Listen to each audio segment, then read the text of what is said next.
اعوذ بالله من الشیطان الرجیم بسم الله الرحمن الرحیم.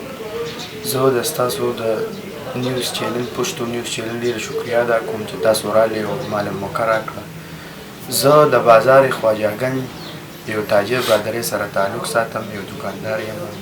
نن نه یو 2 ورځې مخکې چې کومه واقعه په بازار خواجه ګنج کې راغلې وه، د ارشدمنان او د هغه یو 5 ملګرو ترمنځ راغلې. دا جیدادي ملکیت دا د نوابانو صاحبانو دی.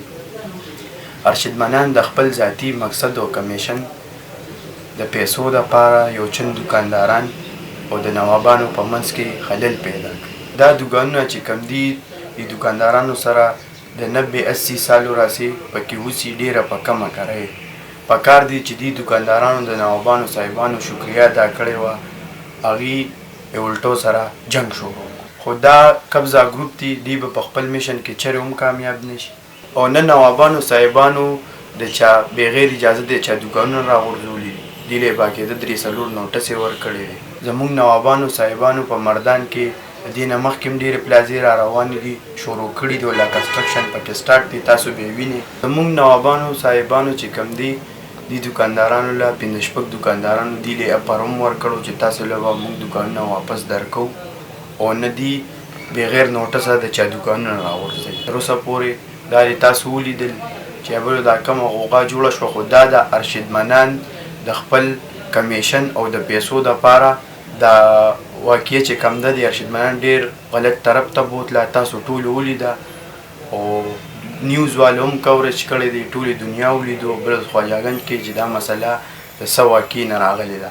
خو دا د ارشدمنان د خپل ذاتي مقصد دپاره راغلې ده چې هغه پکې پیسې نشته، کمیشن نشته.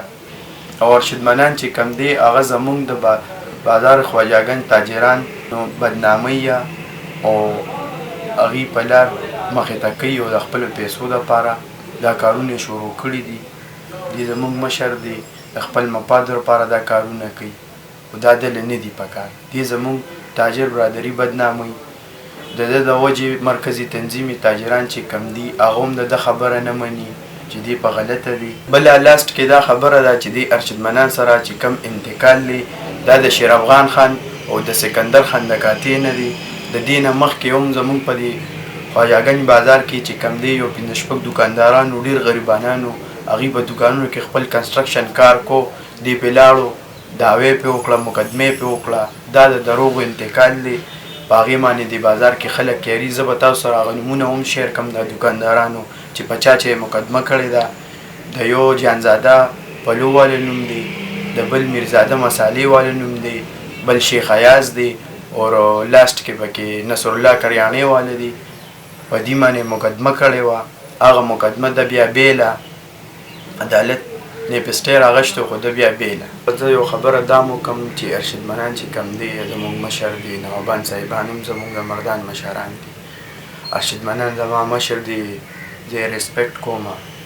خو نن نه یو 2 ورځې مخکې چې ډېر د کوم لینګویج یوز کړی دی نو دا دله نه و پکار.